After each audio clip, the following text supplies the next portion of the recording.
hospital. Girls who believe in themselves, girls who succeed, girls who don't subscribe to limits. We want to raise them and we want to be them. Welcome, everyone, to Maggie and the Moms. We're going to talk about just how we accomplish that goal. And our guests are ready to go. Katie Krimitsos is a mother of two. She is the founder of the Women's Meditation Network of podcasts. I always ask you because there's always something new going on. How many now? I have 20 podcasts. She has 20 podcasts. And I can barely have one. Headache. I listened to that. I was looking for a podcast on how to help with a headache, and you popped up. I've got you covered. I couldn't believe it. Yeah. I was like, I know her. That's me. Yeah. I mean, that voice, it's so soothing. It is. Hello. I may just have her talk for the next 24 minutes and you would all be happy.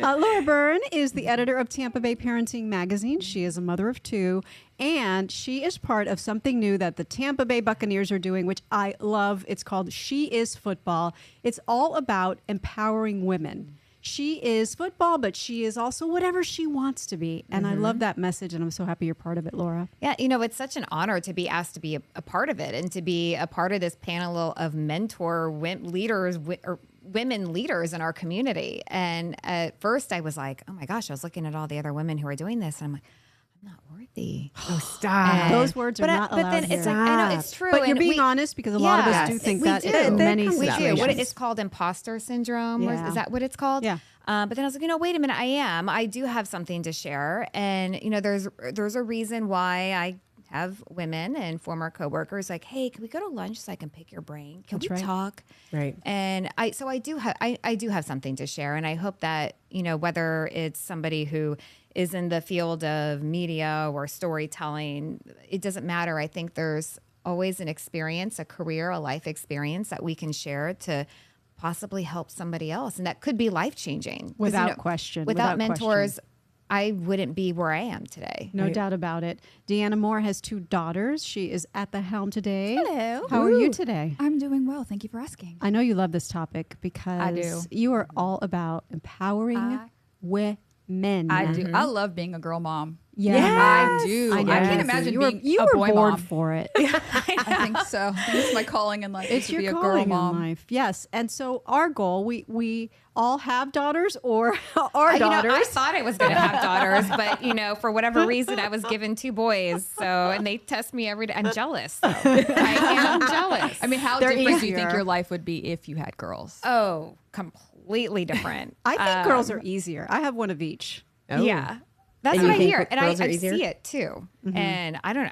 It's like a constant tornado in my house of like, but listen, I will say though, boys, I am learning that, they have big emotions too. But it's, man, I tell you what, I really was convinced when I was pregnant with my first, because all of my friends, there were 7 of us pregnant at the same time. Wow. They all What's had in the water? girls. And I was It's like, a I'm true having a girl. I'm having a girl. Oh my That's gosh. it. You So had we go to get be the the- ultrasound and they're like, it's a boy. And I was like, You had to be the different one. It's a boy. I know. I was like, what am I going to do with that? Well, listen, there is no question that there are advantages to being a boy in our society. True. And that's one of the Yeah. problems that we have when we try to raise empowered girls, because there are these opportunities, and this has been studied, I mean, widely. This is not my opinion. This is just a fact. There are opportunities that are not available to girls that are available to boys. Yep. There are societal expectations. There's peer pressure, unique peer pressure for girls to do certain things, to be a certain way.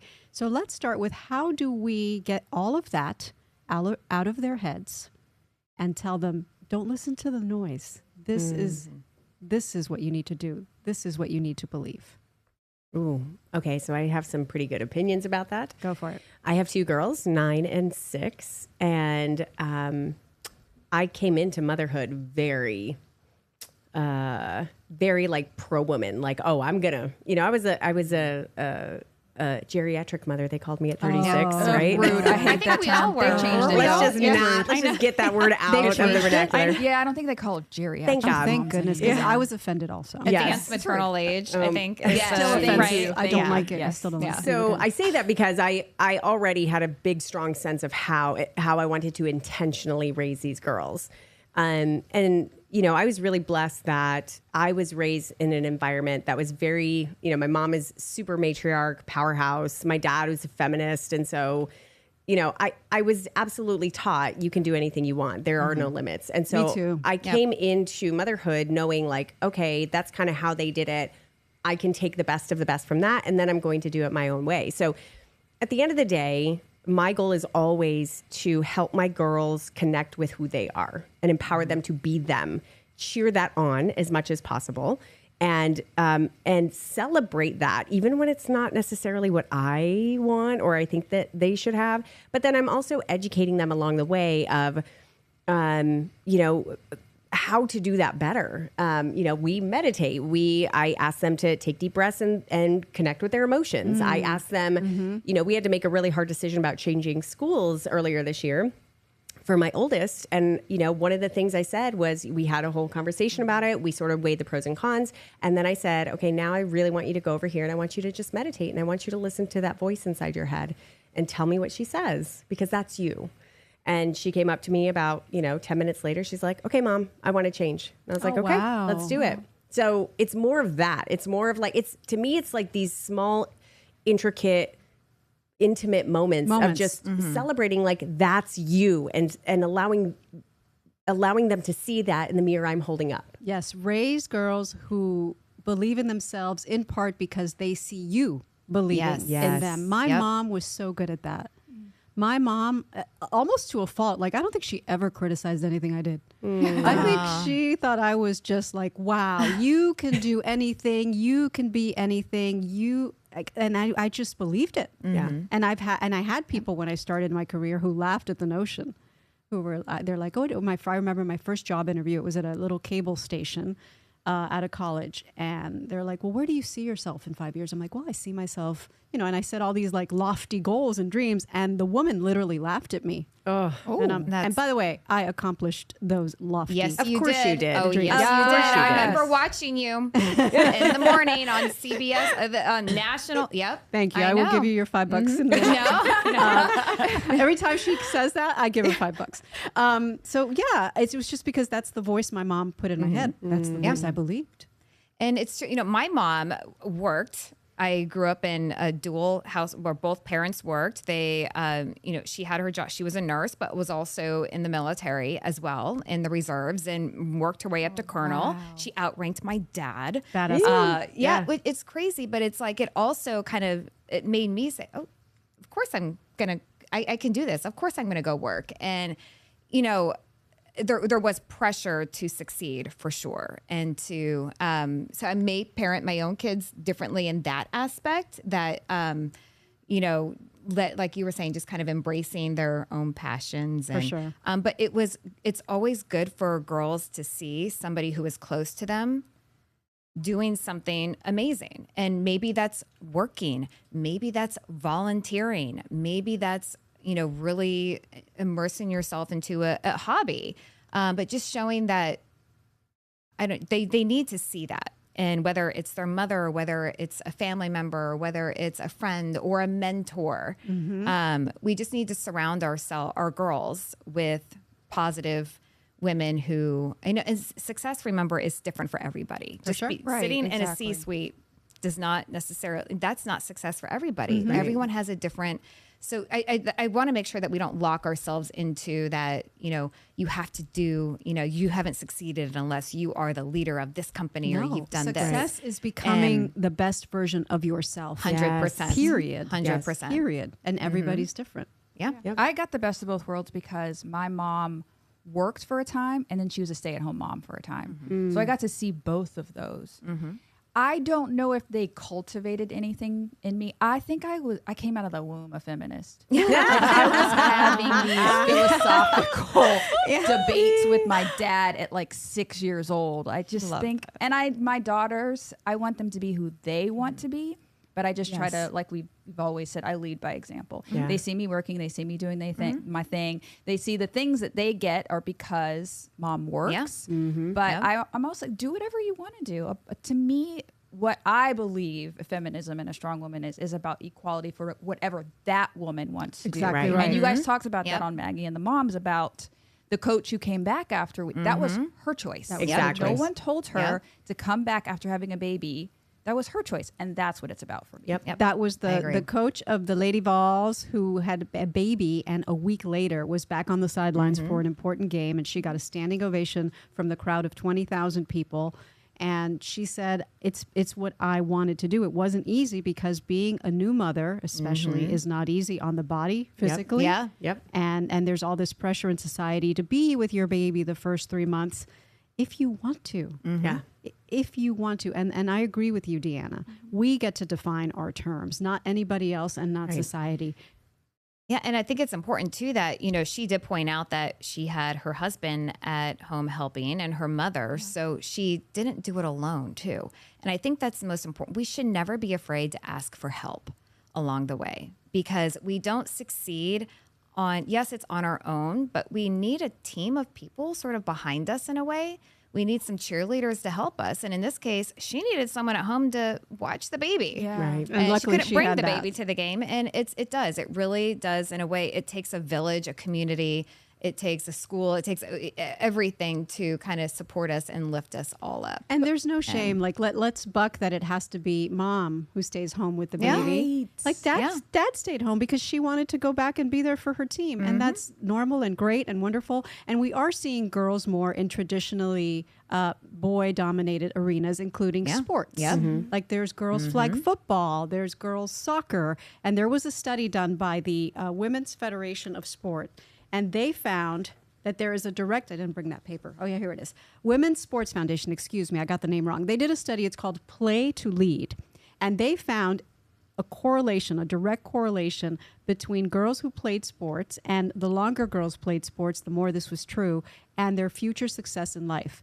They aspired to be leaders, and they accomplished that, and they attributed it to the things that they learned when they played sports, like teamwork, handling pressure, pushing physical boundaries, learning how to lose. Katie, I know that you're a big believer in that. Yeah, huge. I was an athlete growing up as a young kid, and I still am an athlete. I'm, have had all sorts of evolutions of it, but I'm still somebody who has some level of like working out on a regular basis in all sort of capacities. And so when I had my girls, I knew like I want to get them into sports. I want them to have a similar experience than I did. I mean, I can remember like core memories and core moments, milestone moments of my life and of my psyche being shaped by coaches, by team members, by experiences. Like they are a part of me. And I feel like they have helped me, all of those lessons of resiliency and, mental toughness and physical, stretching beyond what I thought was possible. All of those things show up in my everyday life, like Exactly. In running my business, in running my family, in the teamwork it takes for having a family, and it's so important to me to make sure my girls do that. Granted, I don't want to push them and force them into any particular sports, but at these young ages, it's about like, let's try this, let's try this, let's try this. Let them try all the sports if they want to when they're young. Yeah, But I want to, and I agree with this study wholeheartedly. I mean, the proof is there. But I think that you can get all of those benefits from other activities, not just sports. And it's If you, like my daughter who was in the high school chorus, and she had to learn about confidence and courage and working together as a team and succeeding sometimes and failing sometimes. So any activity I think that teaches you that sets you up for success. It works a muscle. Yeah. It does. And, for me, I just think that, especially nowadays, now more than ever, that teamwork aspect of it, and I'll go back to that again. Yes, we can do some things on our own, but it really does truly take a team to get to succeed. And, it's really hard because kids are so, and we as adults, we are too, we're so disconnected in a way because technology has allowed for that. That's true. And sports, theater, chorus. There are so many other activities. If your child's not a sporty kid, my kids aren't super sporty. They do like soccer and run club, but they're not like, and I kind of worry about that. But I'm like, there's still team elements to these things, like with swimming and everything else. But just making sure that we're introducing our kids to these activities, we'll say that, Yes. where they can work with other people, learn how to work with other personalities, because that is life when we get out there into the real world. And it gives us a worries healthy me. dose of competition. Yes, correct. You Yes, learn how to exactly. actually compete, which happens in the workplace, but in a Absolutely. healthy way. Yeah. Right. Yes. You know? How to compete, how to win, how to lose. Yes. And very important is to have somebody to your point, Katie, who believes in you other than your parents. Yes. I guess it's because kids assume, of course, you're going to love me. You're my mom. Of course, you're going to say that. But I remember even as a kid, and I've seen it in my own children, when a coach tells you, you got this. I believe in you and you're going to go out there and you're going to do great. That kid does better. Yeah. That kid goes out there with a confidence and hits the ball out of the park. Yeah. Isn't that an amazing I have a thing? literal experience about that. When I was in high school, I played varsity softball as a freshman. So I was pretty hardcore. My junior year, I was like, with an enormous amount of humility, I was an all-star. Like I was the all-star of the team. And I believe it. But I was going through a slump. I was always the number 4 batter, the cleanup batter, right? But I was going through a horrible slump. Game after game after game, I was striking out. My coach, I remember just breathing words of life. You got this. Here's what you do. Try this visualization, all that sort of stuff for weeks and weeks. Finally, all of that stuff sort of clicked into place. And my very first at-bats on that next game, I hit it over the fence. And every single at-bat after that, I hit 2 more home runs. 2 of them were in the park, and then like a triple. So like, I can directly relate his influence and belief in me. I could see his belief in me. I could see his desire to work with me and to help shape my mentality and my approach to everything, my attitude. And I saw that show up in real life through, actually pushing through that slump. I think all of us probably have a story like that, a moment in our lives. Oops, I dropped something down there. When somebody believed in us and it made a difference. I remember, I think I was in 4th grade and I remember this vividly. The teacher left me in charge of the class while she went to do something. And the class was being super unruly and not listening to me. And so I had to reprimand these students like, hey, stop, miss, whatever said, it's not okay. She comes back and she's like, how did it go? And I'm like, fine. And then the kids that I had reprimanded, she said something that was totally a lie. Oh, man. And I found the courage to speak up and say what really happened and say, I was right to tell you that, whatever it was. Yeah. But the teacher goes, you know what? I'm so proud of you, Maggie. I left you in charge. And like she gave me some pep talk that empowered me. Oh. And I just know, and I'm sorry I'm getting the details wrong. It was 4th grade. But you remember it. I remember the feeling of speak up for yourself. Yes. That teacher, Miss Palmer, taught me to speak up for myself, and I never forgot And it. you know, And believed you're in carrying me. that with you today, which is just, and think of how that has along the way, along your journey of just your professional career in a way, how that's like shaped you. And you know what's changed weird? you. I don't think I've thought of that story till I just Told heard it down. Katie tell the story. But you know, it was of with your you though. experience, but it was with inside you. me, and I never forgot her words. And so I want to switch to mentoring because that's what the Bucks event that you're part of is all about. And this is a natural point in our discussion where people who believe in us, guide us, help us make all the difference in our lives. How can we be a mentor? And do you remember having a mentor who made a difference? Do you, Deanna? Did you have a mentor? I've just had a lot of women that I've worked with that they're not going to outright say I'm your mentor, but you can see them like pulling you aside, Mentoring. taking you under their wing and being a mentor. And I've had I had a woman when I worked at The View, Audrey Jones. She was scary, but I wanted to be Audrey Jones. And she would pull me aside sometimes and say, do things this way, or I'll help you. I'll produce this segment with me. And I don't know, it made me feel special. And I learned a lot from her. Are you Audrey Jones? I'm scary. She's like, yes.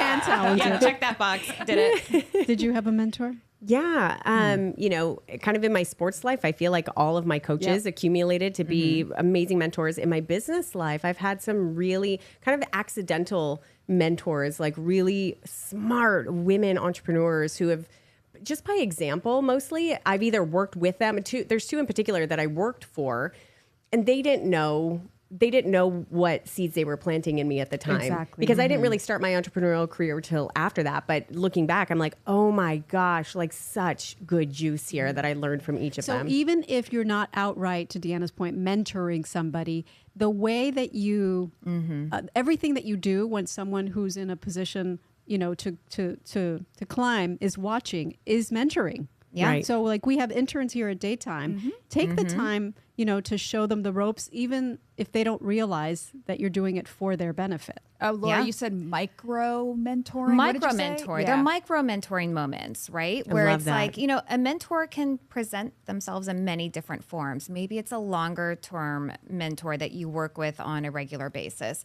Maybe it's just one conversation that you have with somebody. And I've had so many of those. I mean, gosh, Maggie, I mean, we've talked. And Yeah. it's like, and you know, it's like, Katie, I'm like, you know, it's like we have to kind of have these moments where we're just able to learn something from somebody else, whether it's something from their own journeys, professional journeys or professional experiences, or just like feeding off ideas from each other. And it's, I don't know, I mean, gosh, it's like I have so many different kinds of mentors that I have worked with and over the years. And it's like the main one who got me kind of, I'll say here today, a lot of it I had to do, right? Like, yes, they can help you. They can help You give have you to do the feedback, work, but you of got to course. do the work. Yeah. You got to put it in.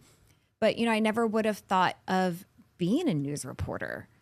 And I babysat for a news anchor in town. And I was like, oh, I knew I wanted to be a writer. That's how I can tell stories. And he helped me figure out, how am I going to do that? I went to Florida State University. We don't have a journalism program there. So I did a lot of internships. And through those internships, I did a few sports internships as well. And that really taught me how to just, you know, when you're out telling a story and just being on the go, being quick. And because, you know, obviously football, you know, Florida State known for football. That's primarily where I was doing my internships. And you just got to be quick and move quick, and how to use the camera, writing time codes down. Because back then, you know, it was, you know, old fashioned technology. We actually had to, you know, carrying wires and all those things.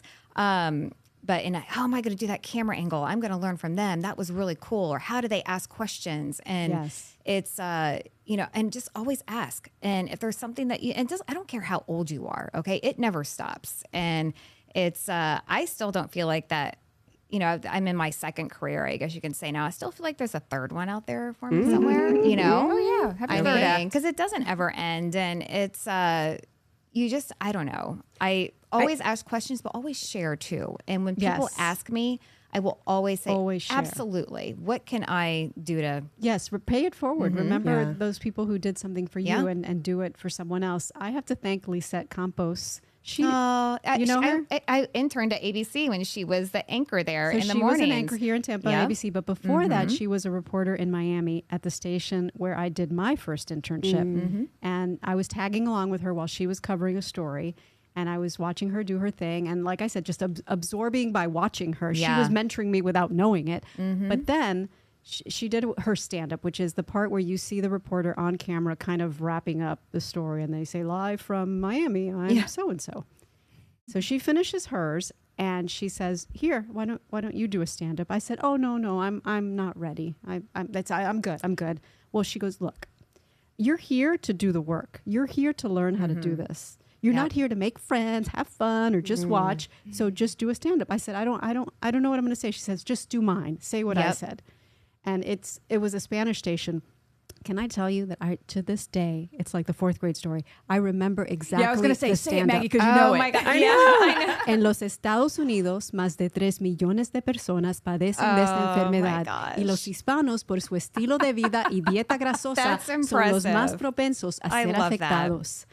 Y'all, I'm 55 and I must have been 18 or 19 when I learned that. Lisette Campos. Does she know this story? Have She you talked? knows this story. And I'm going to send her this clip in case she forgot. She made such a big difference in my life, giving me the courage to take advantage of the opportunity when you are interning somewhere and they give you a chance to do the job. Yes, do the job. Yeah. And it's not just for career either. I have found myself really open to moments of being able to breathe life into, also receive, but breathe life into younger women about life in general. I just sat down with a woman a couple weeks ago who, I know, and we ended up in this beautiful conversation about how she's really at a point where her career is really taking off and she wants to have a family right now. And you could, as she was speaking to me, I could tell she sort of had the, I could only do this or I could only do this kind of mentality. And I go, oh, honey, okay, let's talk. And so I was able to say like, no, honey, you get to create your own version of success. Like it gets to be whatever you want it to be. Exactly. So open up. You never know. Listen, Empowered Women, I have to pose something to you. We can either go for 30 more minutes or wrap it up here. What say you? Wrap it up. Are we at 26 minutes? Mm-hmm. Ooh, wow. Yep. Yeah, I'm going to have to wrap it up. How did that happen so fast? I know. It does go by so All fast. right. Well, there's always another Maggie we and the could Moms talk for podcast. hours. I mean, if you let us, but listen, there's a time limit for You'll everything. be doing that same thing in 30 minutes. Like, okay. All right. So that's it for this episode. Oh, no. But thank you, Lisette Campos. Thank you, Audrey Jones. Thank you to Katie's coaches. Oh my gosh, Brendan McLaughlin, he's still in town. All right. He's a man, but I also had a lot of female reporters and mentors that I also interned with. So. All right. Gotta go. We'll see you next time on Maggie and the Moms. Thank you, ladies. Thank you. Woo woo. Aww.